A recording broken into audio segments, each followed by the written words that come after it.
Ayahku setiap hari menggiling 100 kupu-kupu hingga menjadi pasta. Memaksa ibuku mengoleskannya ke wajah. Ini adalah metode kuno wajah kupu-kupu. Asalkan dioleskan selama 49 hari, maka akan bisa menarik perhatian kaisar. Benar saja, tubuh ibuku perlahan mengeluarkan aroma yang aneh. Lalu puluhan ribu kupu-kupu menerobos masuk. Seketika merayap di seluruh tubuhnya. Sejak saat itu kemanapun ibuku pergi, di sekelilingnya selalu dipenuhi kupu-kupu. Pemandangan aneh seperti ini, dengan cepat menarik perhatian banyak orang penting. Ayahku demi naik jabatan, tega memberikan ibuku kepada seorang pejabat tinggi. Aku tidak akan pergi. Kalau kamu tidak pergi, aku akan membunuh ayahmu. Ibuku tak punya pilihan selain terpaksa setuju. Hanya dalam satu malam, ibuku disiksa oleh pejabat tinggi itu hingga sekujur tubuhnya terluka. Lalu dikembalikan. Tak sampai 3 hari surat perintah pemindahan ayahku pun turun. Ayahku sangat gembira karenanya. Sementara kakek dari pihak ibu tanpa sengaja mengetahui hal ini. Saking marahnya penyakitnya semakin parah. Beberapa hari kemudian beliau pun meninggal dunia. Ibuku mengalami 2 pukulan berturut-turut. Dan ikut jatuh sakit. Ayahku takut terjadi hal yang tak diinginkan dan buru-buru memakamkan kakek. Lalu tanpa memedulikan kondisi ibuku, ingin segera meninggalkan ibu kota untuk menjabat. Perjalanan meninggalkan ibu kota sangat bergelombang. Penyakit ibuku semakin parah. Tapi ayahku sama sekali tidak peduli hidup matinya. Sama sekali tidak ada niat untuk berhenti beristirahat. Ibuku menguatkan diri dan bertahan hampir saja kehilangan nyawa. Sesampainya di tempat tujuan, sudah 2 bulan berlalu, ibuku baru teringat, sudah 2 bulan tidak datang bulan. Hatinya takut dan tidak berani mencari tabib. Tapi bangkai tidak bisa ditutupi selamanya. Ayahku akhirnya mengetahuinya juga. Dia memanggil tabib untuk memeriksa denyut nadinya. Ternyata denyut nadinya tanda kehamilan. Ayahku hanya merasa sangat malu. Anak ini sama sekali tidak boleh dipertahankan. Jadi ayahku mencari tabib, dan meminta obat aborsi. Tabib berkata kondisi tubuh ibuku sangat lemah. Jika menggugurkan kandungan akan membahayakan nyawanya. Tapi ayahku tidak peduli sama sekali. Dia memaksa ibuku meminum obat itu. Tapi ibuku tidak tega menggugurkanku. Dia bersikeras tidak mau meminum obat aborsi itu. Kalau kamu memaksaku minum obat, aku akan pergi ke ibu kota untuk mengadu pada orang itu. Ayahku marah setengah mati, tapi dia tidak berani mengambil risiko menyinggung orang penting itu. Boleh saja kalian tetap hidup, tapi kamu tidak bisa lagi menjadi istri utama. Minta turun status menjadi selir, maka aku akan membiarkan kalian hidup. 1 bulan kemudian, demi mengamankan posisinya di daerah itu, ayahku menikahi putri seorang tuan tanah kaya setempat. Dia menjadi nyonya besar. Nyonya Kin itu merasa iri melihat kecantikan ibuku. Air teh yang mendidih langsung disiramkan ke wajah ibuku. Ibuku menjerit kesakitan, tapi ditahan oleh 2 pelayan bawaan Nyonya Kin. Ditekan kuat-kuat ke lantai. Aku dengar dari tuan, kamu perempuan murahan yang berselingkuh, lalu hamil. Seharusnya langsung digugurkan, tapi tuan masih ingat budi keluargamu yang pernah membantunya dulu. Makanya dia membiarkanmu dan anak dalam kandunganmu hidup. Tuan memang baik hati tapi aku tidak. Hari ini akan kuberikan pelajaran tata krama padamu. Pertama akan kuhancurkan dulu wajah murahanmu ini. Biar kamu tahu diri, kalau sampai aku tahu kamu berulah lagi di kemudian hari. Jangan salahkan aku kalau aku bertindak kejam. Setelah berkata begitu dia pergi bersama pelayannya. Hari itu juga, ibuku ingin mencari tabib untuk mengobati luka bakar di wajahnya. Tapi dihalangi dan dilarang menemui tabib. Juga tidak boleh memberinya obat.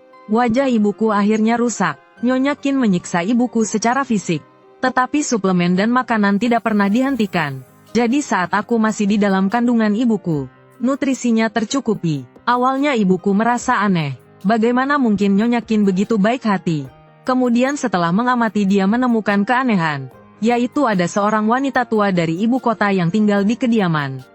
Orang itu bahkan secara khusus datang melihat perut ibuku. Ayahku bahkan sampai mengangguk dan membungkuk saat melihatnya. Terlihat seperti sedang menjilat. Ibuku menebak, orang itu adalah pelayan dari keluarga orang penting itu.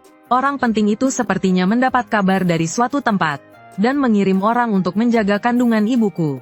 Pada hari ibuku melahirkanku, orang itu juga masuk ke ruang bersalin. Dia melirikku sekilas. Setelah memastikan aku adalah perempuan, raut wajahnya langsung kecewa. Ternyata seorang gadis yang tidak berguna. Setelah itu orang itu benar-benar menghilang dari kediaman. Yang menghilang bersamaan adalah suplemen dan makanan itu. Saat masa nifas ibuku hampir tidak ada yang bisa dimakan. Setiap hari hanya ada satu bakpao. Sehingga kemudian air susunya hampir tidak keluar. Setiap hari aku menangis kencang karena kelaparan. Dia juga disuruh bekerja oleh Nyonya Qin. Jika tidak bekerja bahkan bakpao pun tidak akan diberikan. Karena itulah, ibuku menderita berbagai penyakit pasca melahirkan. Kehidupan yang sulit seperti ini, kami jalani selama 15 tahun. Selama 15 tahun ini, orang dari ibu kota itu sepertinya sudah melupakan ibuku. Ayahku dari yang awalnya segan, kemudian perlahan-lahan mulai menjadi liar. Setiap kali dia kesal di pekerjaannya, dia akan pulang dan memukulku. Memangnya kenapa kalau aku anak orang itu, aku tetap bisa memukul dan memarahimu sesukaku. Ibuku hanya bisa memelukku, menghalangi sebagian besar cambukan untukku. Setiap kali dipukuli aku akan diam-diam bertanya pada ibuku, siapa sebenarnya ayah kandungku? Tetapi ibuku selalu menangis sambil mengoleskan obat untukku. Dia tidak pernah memberitahuku. Kemudian aku baru tahu, ayah kandungku ada di ibu kota. Karena aku melihat ibuku, beberapa kali diam-diam mengirim surat ke ibu kota. Isi surat itu semua adalah permohonan agar ayah kandungku menjemputku kembali ke ibu kota. Tapi dia tidak menyebutkan apapun tentang dirinya sendiri. Tetapi setiap surat seolah-olah hilang tanpa kabar. Tiba-tiba suatu hari, ibuku bergegas kembali ke halaman dengan panik. Qinghuan, cepat lari ke ibu kota. Lari dan cari ayah kandungmu. Aku terkejut dan buru-buru bertanya ada apa. Air mata ibuku mulai berjatuhan. Dia bilang dia tidak sengaja mendengar ayahku dan Nyonya Qin berdiskusi. Mereka ingin menikahkanku dengan putra ketiga Tong Pansong. Aku merasa dunia seakan berputar. Tong Pansong adalah atasan ayahku. Seharusnya keluarganya memiliki standar yang tinggi. Tidak mungkin mereka mau menerima orang sepertiku. Tetapi putra ketiganya telah meninggal dunia beberapa tahun yang lalu. Istri Tongpan kasihan karena putranya belum menikah. Jadi dia ingin mencari seorang gadis untuk dinikahkan dengan arwah putranya. Istri Tongpan memiliki standar yang tinggi. Dia tidak ingin mengecewakan putranya. Dia ingin mencari putri dari istri utama keluarga pejabat. Keluarga baik-baik biasa. Meskipun ingin menjilat Tong Pansong, tidak akan menikahkan putri mereka sendiri. Apalagi keluarga pejabat. Kemudian ku dengar dia menurunkan standarnya. Putri dari selir pun boleh. Tapi tetap saja ditolak. Tak disangka ayahku justru bersemangat untuk setuju. Demi menyenangkan atasannya, dia benar-benar bisa melakukan perbuatan tidak bermoral apapun. Tengah malam, aku dan ibuku selesai mengemasi barang-barang kami. Bersiap untuk kabur bersama melalui lubang anjing di halaman belakang. Tapi tak disangka, ternyata ada orang yang berjaga di luar halaman. Aku dan ibuku baru saja lari keluar dan langsung ketahuan. Nyonya Qin sendiri yang memimpin orang untuk menangkap kami. Kemudian kami dikurung di gudang kayu bakar. Sebelum pergi, Nyonya Qin menatap kami dengan dingin dan berkata, kalian menolak cara baik-baik dan malah memilih hukuman. Nyonya ini, pasti akan membuat kalian tidak bisa hidup. Dan tidak bisa mati. Melihat tatapan dingin Nyonya Qin itu, hatiku menjadi kejam. Bahkan jika harus mati, aku akan membuatnya dan ayahku menderita. Ibuku memelukku dan berkata, jangan takut, jika ayahmu benar-benar ingin menikahimu dengannya, ibu akan mempertaruhkan segalanya, tidak akan pernah membiarkanmu menaiki tandu pengantin itu. Aku terkejut dan segera menolak. Ibu, jangan lakukan hal bodoh. Aku tahu rencana ibuku. Hukum dinasti Liang Agung menetapkan, jika salah satu dari orang tua meninggal dunia, anak-anak harus berkabung selama 3 tahun dan tidak boleh menikah. Ini jelas merupakan solusi yang nekat. Ibuku tidak menjawab. Aku takut dia benar-benar akan berbuat nekat. Jadi aku memeluknya erat-erat. Aku dan ibuku kelaparan di gudang kayu selama 3 hari. Pada hari ketiga, pintu gudang kayu dibuka. Aku kira yang menunggu kami adalah cambuk Nyonya Qin dan ayahku. Tapi tak disangka yang kulihat adalah Nyonya Qin yang ramah. Dan ayahku yang penuh senyuman. Aku dan ibuku diantar kembali ke halaman. Di halaman sudah disiapkan makanan dan pakaian baru. Tapi kami yang kurus kering, sama sekali tidak cocok mengenakan sutra dan satin ini. Terlihat agak tidak pantas. Saat itulah ayahku baru tiba. Qinghuan, ada orang dari ibu kota datang untuk menjemputmu kembali ke ibu kota untuk hidup mewah. Benar, Qinghuan. Jika nanti sudah kaya raya, jangan lupakan jasa ayahmu yang telah membesarkanmu ya. Mendengar mereka berkata begitu, aku dan ibuku pun mengerti apa yang telah terjadi. Hanya saja kami sama sekali tidak tahu, mengapa selama belasan tahun ini tidak ada kabar sama sekali. Tapi sekarang tiba-tiba datang. Saat aku dan ibuku dibawa ke hadapan orang dari ibu kota, Ibuku berbisik di telingaku. Itu adalah Nyonya Cui dari tahun itu. Aku langsung mengerti. Dialah yang setelah melihat ibuku melahirkan anak perempuan, langsung pergi begitu saja. Ibuku menarikku untuk memberi hormat pada Nyonya Cui itu. Nyonya Cui sedikit mengangkat matanya dan melirikku. Dahinya sedikit berkerut. Kenapa penampilannya begitu tidak pantas? Begitu kata-kata itu keluar, aku dan ibuku sama-sama terlihat canggung. Sementara ibuku menunjukkan ekspresi sedih. Bukannya aku tidak cantik, hanya saja selama bertahun-tahun tidak pernah makan dengan baik. Aku kurus kering. Nyonya Cui terdiam sejenak lalu berbicara lagi. Berkemaslah dengan baik. Besok ikutlah hamba tua ini kembali ke ibu kota. Berani saya bertanya. Nyonya, kenapa tiba-tiba datang menjemputku ke ibu kota? Aku dan ibuku sangat terkejut hingga wajah kami langsung pucat. Ibuku panik memberiku isyarat mata. King Huan masih kecil dan tidak tahu aturan. Mohon Nyonya maklumi saja dia.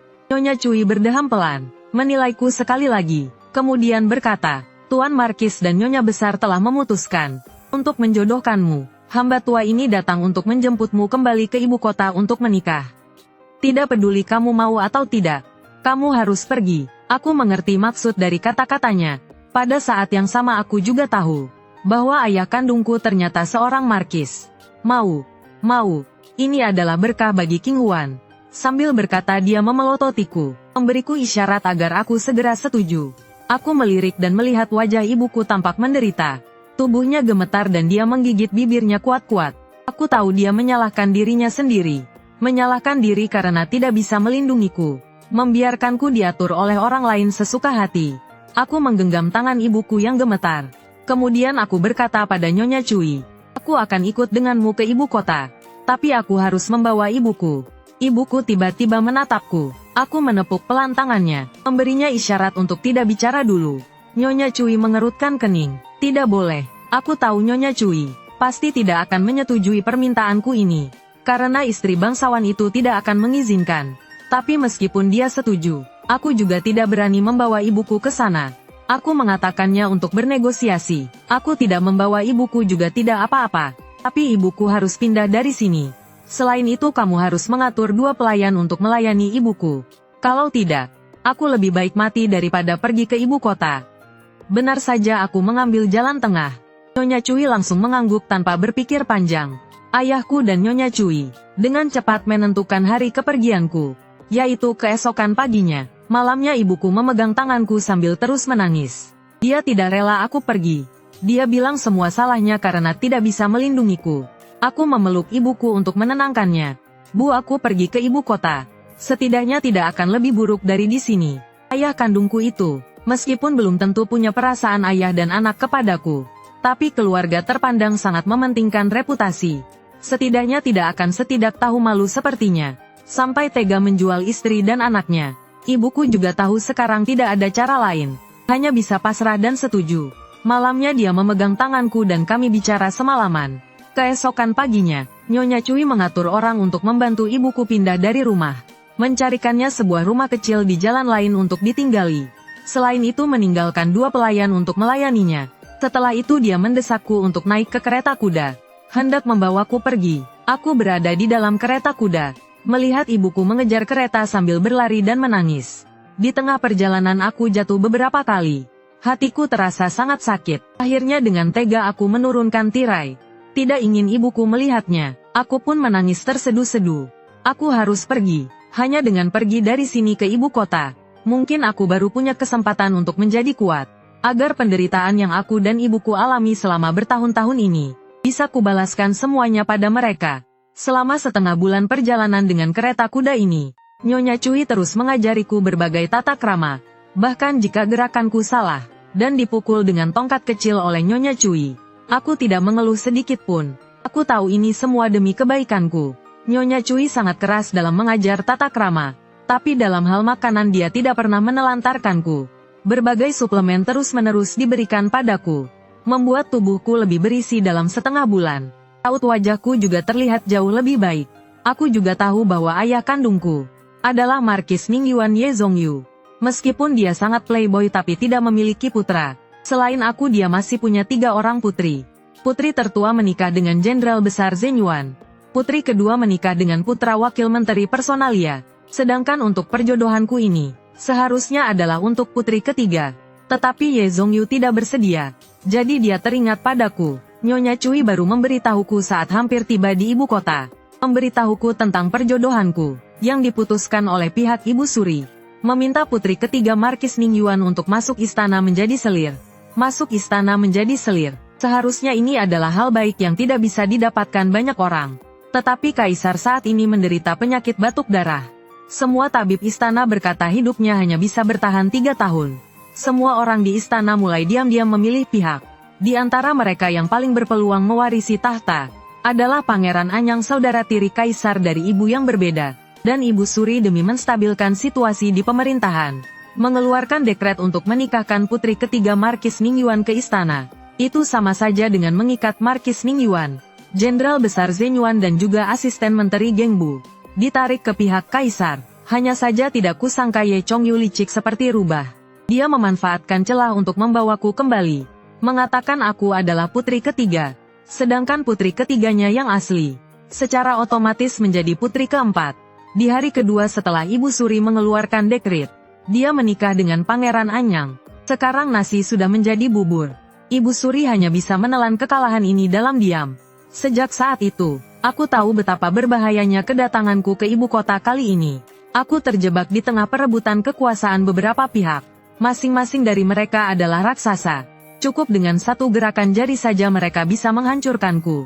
Aku jadi semakin penasaran. Mengapa Markis Ningyuan berani menentang Ibu Suri dan Kaisar? Apa dia tidak takut mati? Aku sudah 3 hari di kediaman Markis. Selain Cui dan beberapa pelayan di halaman, aku sama sekali tidak bertemu dengan orang lain, termasuk ayah kandungku itu. Tentu saja aku bisa menebak alasan dia tidak menemuiku. Markis Ningyuan lebih memilih menikahkan putrinya dengan Pangeran Anyang daripada menikahkannya dengan Kaisar. Jelas dia sudah mulai mendukung Pangeran Anyang. Maka baginya aku hanyalah bidak yang dikorbankan. Pernikahan besar setengah bulan kemudian.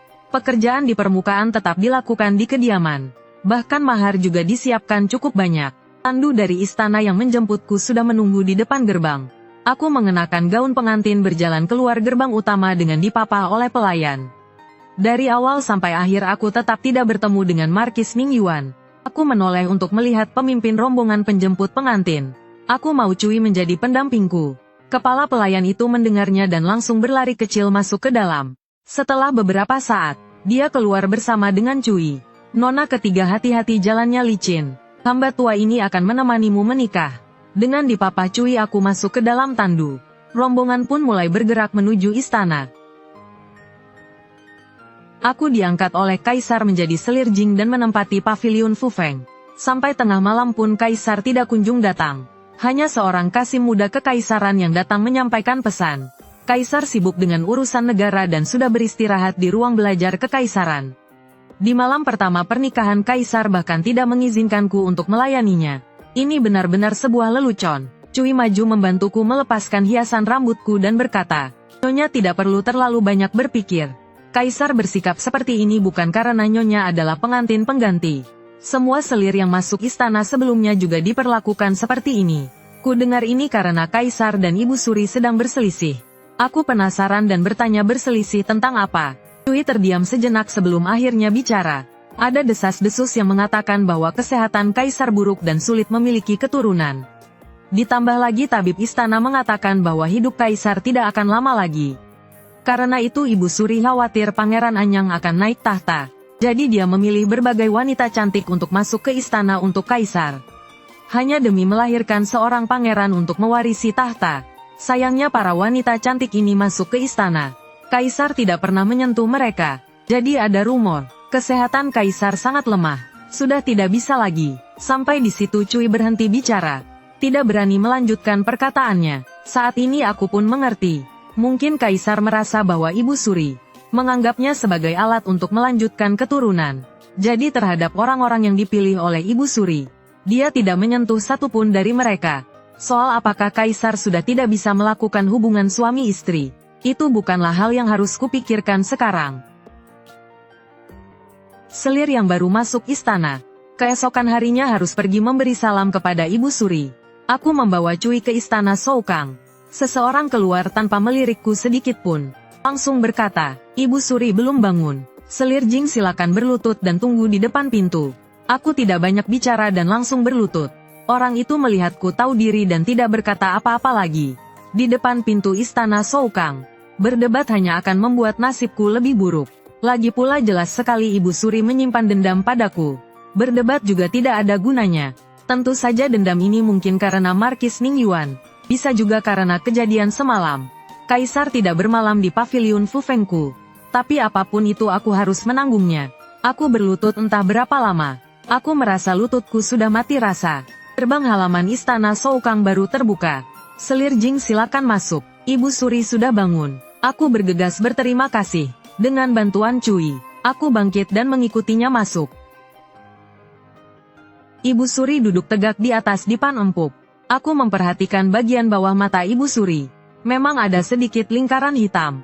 Sepertinya memang tidak beristirahat dengan baik. Kaisar menderita batuk darah. Ibu Suri begadang membaca buku-buku medis. Jelas ini demi Kaisar. Ibu Suri mengangkat matanya menatapku sekilas. Alisnya berkerut. Wajahnya biasa saja dan terlalu kurus. Pantas saja Kaisar tidak memanggilmu untuk melayani. Benar-benar tidak berguna. Ajaran Ibu Suri memang benar. Soal Markis Ningyuan yang membodohi Beta. Beta untuk sementara tidak akan melampiaskan amarahku padamu. Tapi Beta tidak peduli apa statusmu sebelumnya. Kau masuk ke istana hanya dengan satu syarat. Yaitu melayani Kaisar dengan baik. Melahirkan penerus untuk keluarga kekaisaran. Kau hanya punya waktu 1 bulan, pikirkanlah nasibmu sendiri. Hatiku merasa aneh. Mengapa waktunya 1 bulan? Tapi aku tidak berani bertanya lebih banyak setelah memberi hormat. Aku pun keluar dari istana Soukang. Setelah keluar dari istana Soukang, Cui pun berkata, Selir, aku khawatir kau harus segera melayani Kaisar. Hamba pagi ini sudah mencari tahu. Wanita cantik yang dipilih Ibu Suri masuk istana selama bertahun-tahun ini. Selain yang diusir atas perintah Kaisar. Sisanya adalah yang setelah 1 bulan tidak melayani Kaisar. Ibu Suri merasa mereka tidak berguna. Secara pribadi menitahkan untuk mengirim mereka keluar istana. Saat itulah aku baru mengerti. Mengapa Ibu Suri berkata aku hanya punya waktu 1 bulan. Tapi kalau begitu aku hanya bisa mencari cara. Saat aku membawa kotak makanan tiba di depan ruang belajar kekaisaran, aku melihat para kasim muda dan dayang-dayang berjaga di pintu.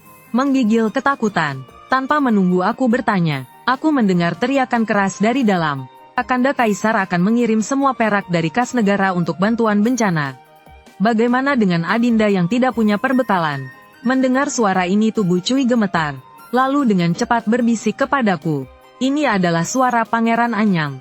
Alisku sedikit terangkat, sudah begitu lama aku di ibu kota. Reputasi Pangeran Anyang benar-benar sangat terkenal. Ku dengar mendiang Kaisar berniat membiarkan Pangeran Anyang naik tahta. Tetapi Pangeran Anyang sedang berperang di perbatasan dan tidak bisa kembali. Negara tidak boleh tanpa pemimpin walau sehari. Jadi hanya bisa membiarkan Kaisar yang naik tahta. Saat ini terdengar suara lain. Bantuan bencana tidak bisa ditunda lagi. Rakyat di Liangzhou dan Chenzhou yang tewas dan terluka tak terhitung jumlahnya. Pertempuran Oirat bisa melakukan gencatan senjata sementara. Aku tahu ini adalah suara Kaisar.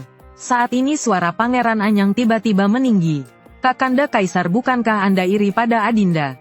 Sehingga membuat keputusan ini. Ucapan Pangeran Anyang jelas memprovokasi Kaisar. Dari dalam terdengar suara batuk Kaisar yang keras. Aku sedikit mengernyit, suasananya sangat tidak beres. Cui sedikit khawatir dan ingin menarikku pergi. Aku tidak bergerak, malah berbalik dan berjalan ke sudut dinding. Membentuk 2 gumpalan tanah menjadi bola-bola kecil. Kemudian membawa kue dan berjalan menuju ruang belajar kekaisaran. Aku masuk ke ruang belajar kekaisaran. Aku melihat 2 orang sedang berhadapan. Suasananya sangat tegang. Hamba memberi hormat pada Kaisar. Hamba tahu Kaisar memeriksa laporan sepanjang malam tadi. Pasti sangat melelahkan. Pagi-pagi sekali hamba sudah menyiapkan beberapa kue. Untuk diantarkan agar dicicipi oleh Kaisar. Bangunlah. Suara Kaisar entah karena baru saja batuk. Terdengar agak serak. Aku bangkit dan berjalan perlahan ke samping meja kerja. Dan melihat Kaisar. Kaisar sangatlah tampan. Jauh lebih tampan dari semua orang yang pernah kulihat sebelumnya. Hanya saja wajahnya sangat pucat. Yang mulia, ini adalah sup jamur salju dan pir, silakan Anda cicipi. Kaisar meminum seteguk dan wajahnya terlihat jauh lebih baik. Aku pun menoleh ke arah Pangeran Anuyang yang berdiri di depan meja. Pangeran Anuyang memang pantas disebut jenderal yang sering berperang. Perawakannya terlihat lebih gagah. Pangeran juga sudah bekerja keras, hamba telah membuatkan kue. Apa Anda mau mencobanya? Sambil berkata aku mengambil sebuah kue. Berjalan ke hadapan Pangeran Anuyang dan memberikannya. Pangeran Anuyang mendengus dingin. Mengambil kue itu dan dengan santai memasukkannya ke dalam mulut. Baru satu gigitan dia langsung memuntahkannya. Beraninya kau mempermainkan pangeran ini memberiku makan tanah. Mendengar itu bahkan Kaisar pun ikut menoleh. Aku tersenyum sambil membelah kue lain yang ada di tanganku. Memperlihatkan tanah yang ada di dalamnya. Lalu di bawah tatapan heran Pangeran Anuyang dan Kaisar, aku langsung memakan setengah kue itu. Pangeran Anuyang berkata dengan marah. Apa yang ingin kau katakan? Pangeran merasa benda ini tidak enak dimakan. Itu hanya karena pangeran belum pernah kelaparan. Ku dengar rakyat di prefektur Liang dan Chen sudah memakan kulit pohon dan akar rumput. Jika istana belum juga memberi bantuan bencana, mereka hanya bisa memakan tanah Guanyin. Apakah pangeran tahu apa yang terjadi setelah memakan tanah Guanyin? Setelah memakannya, perut bagian bawah akan terasa sakit seperti ditarik ke bawah. Rasanya sangat menyiksa. Jika makan terlalu banyak, perut bahkan bisa pecah dan mereka akan mati kesakitan. Saat ini, Pangeran Anuyang dan Kaisar tentu sudah mengerti apa yang ingin ku katakan. Pangeran Anuyang menatap Kaisar dan berkata dengan sinis. Kakanda Kaisar, sekarang bahkan selirmu sendiri pun tidak bisa kau atur. Harem pun sudah bisa ikut campur dalam urusan negara. Wajah Kaisar seketika menjadi sangat muram. Aku menyela dan berkata, tadi hamba mendengar pangeran curiga di luar. Bahwa Yang Mulia cemburu karena pangeran memenangkan pertempuran melawan Oirat. Sehingga menggunakan semua dana kas negara untuk bantuan bencana. Hamba merasa ini konyol setelah mendengarnya. Sekaligus merasa mendiang Kaisar memilih Yang Mulia untuk naik tahta. Adalah pilihan yang sangat bijaksana. Raja Anyang sangat marah dan mengangkat tangannya hendak memukulku. Paduka Raja boleh memukul hamba. Nanti orang di luar akan mengatakan Paduka Raja memukuli selir di istana. Itu tidak akan baik. Raja Anyang menurunkan tangannya dan menatapku tajam. Ku melanjutkan perkataanku. Yang Mulia peduli pada rakyat dan menganggapnya sebagai anak-anaknya.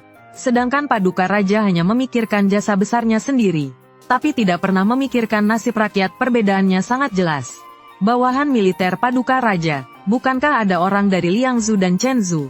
Jika mereka tahu Paduka Raja demi jasanya sendiri, sama sekali tidak peduli dengan keluarga mereka, apakah mereka masih akan setia kepada Paduka Raja? Raja Anyang menatapku dan berkata dengan dingin. Mulutmu tajam sekali. Raja ini tidak akan berdebat dengan seorang wanita. Kemudian dia menatap Yang Mulia. Kakanda Kaisar benar-benar menikahi selir yang baik. Adinda pamit undur diri. Setelah berkata dia mengibaskan lengan bajunya dan pergi. Aku baru bisa bernapas lega. Berjalan ke kursi di samping dan duduk. Tadi bukankah bicaramu sangat tajam, kenapa sekarang jadi takut? Tadi memang sangat takut. Sebenarnya tadi hatiku juga tidak yakin. Tapi aku tahu setidaknya aku tidak akan mati. Itu sudah cukup. Maka transaksi ini tidak rugi. Lalu kenapa kamu masih mengatakan hal-hal itu? Karena dia menindas Yang Mulia. Hamba tidak tahan melihatnya. Ekspresi Yang Mulia terlihat jelas tertegun. Lalu tertawa. Siapa yang berani menindas beta? Yang Mulia langsung memasukkan kue yang bercampur pasir dan tanah ke dalam mulutnya. Baru makan satu suap alisnya sudah berkerut. Dia benar-benar tidak mengerti. Gadis di hadapannya ini, bagaimana bisa menelan tanah kering ini tadi? Kamu benar-benar pernah makan tanah. Tidak pernah, aku hanya membohongi Raja Anyang. Yang Mulia menjadi tidak tahu harus tertawa atau menangis. Tapi hamba terus berkata, waktu kecil tidak ada makanan. Kalau sudah sangat lapar, kami akan makan kulit pohon. Kulit pohon elem sebenarnya cukup enak. Setelah lapisan luarnya yang keras dibuang, lapisan di dalamnya terasa agak manis. Hamba mengatakannya dengan santai, tapi hamba melihat di mata Yang Mulia ada kilasan emosi yang aneh. Hamba memutuskan untuk lebih meyakinkannya lagi. Dulu hamba dan ibu bertahan hidup seperti ini. Ibu hamba berkata, kalau terjadi bencana, bahkan kulit pohon pun belum tentu bisa dimakan. Bisa makan kulit pohon artinya belum sampai di titik terburuk. Selama manusia masih hidup pasti ada harapan. Bertahan hidup. Yang Mulia menggumamkan dua kata itu. Setelah beberapa saat, beliau bertanya dengan suara rendah. Lalu untuk apa kamu masuk ke istana? Hamba mengangkat wajah menatap Yang Mulia. Lalu berkata dengan wajah serius. Hambaan ingin mendapatkan kasih sayang yang mulia. Dengan begitu hamba bisa tetap hidup. Yang mulia pasti tahu identitas hamba. Jadi memberitahu yang mulia kebutuhan hamba secara jujur, justru akan lebih berguna. Kalau kamu mau hidup dengan baik, beta bisa memutuskan, sama seperti selir-selir sebelumnya, mengirimmu keluar dari istana, hidup bersama ibumu. Hamba meraih tangan yang mulia. Beliau jelas tertegun, tapi beliau tidak melepaskan tangan hamba. Yang mulia selir-selir sebelumnya semuanya punya keluarga. Mereka punya keluarga yang melindungi. Keluar istana mereka bisa hidup baik dengan keluarga. Tapi hamba berbeda. Kalau hamba keluar istana hamba dan ibu tidak akan bisa bertahan hidup. Kami tidak punya kemampuan untuk melindungi diri sendiri. Siapa saja bisa menindas kami. Setelah yang mulia terdiam cukup lama beliau menarik tangannya kembali. Kamu kembali dulu saja. Meninggalkan ruang belajar Kaisar. Lihat Ibu Suri mengutus orang untuk memanggilku. Ibu Suri melihatku dengan wajah gembira. Tidak buruk. Aku tidak salah menilaimu. Kau adalah gadis yang baik. Ku dengar kau memarahi Pangeran Anyang. Kerja bagus. Benar-benar membuatku bangga. Ibu Suri terus mengatakan betapa lancangnya Pangeran Anyang. Betapa Kaisar sangat memanjakannya. Aku mendengarkan di samping sambil tersenyum. Sesekali menanggapinya, meskipun hari ini mengambil risiko, tetapi imbalannya juga jelas. Sikap Ibu Suri terhadapku jelas membaik. Kaisar juga mengingatku, selama aku menjalankannya dengan baik, masih ada kesempatan. Setelah kembali ke Taman Fufeng, barulah Cui berbicara. Nyonya hari ini agak gegabah. Markis dan Pangeran Anyang jelas akan beraliansi.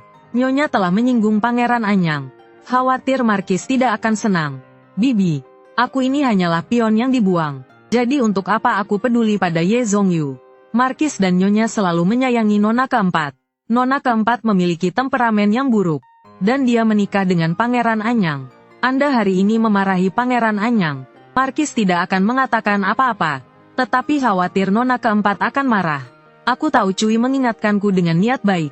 Mengangguk dan tidak mengatakan apa-apa. Malamnya Kaisar masih belum memanggilku untuk melayaninya. Aku juga tahu hal ini tidak bisa diburu-buru. Cui diam-diam mencari tahu. Di istana, sudah beberapa hari terjadi keributan soal bantuan bencana untuk Yangzhou dan Chenzhou. Pada akhirnya lebih dari separuh menteri setuju untuk memberikan bantuan bencana terlebih dahulu. Pangeran Anyang sangat marah karena hal ini. Mendengar berita ini aku malah merasa cukup terkejut. Semua orang bilang banyak menteri di istana yang mendukung Pangeran Anyang. Tetapi dari masalah ini terlihat jelas. Kaisarlah yang didukung oleh semua orang.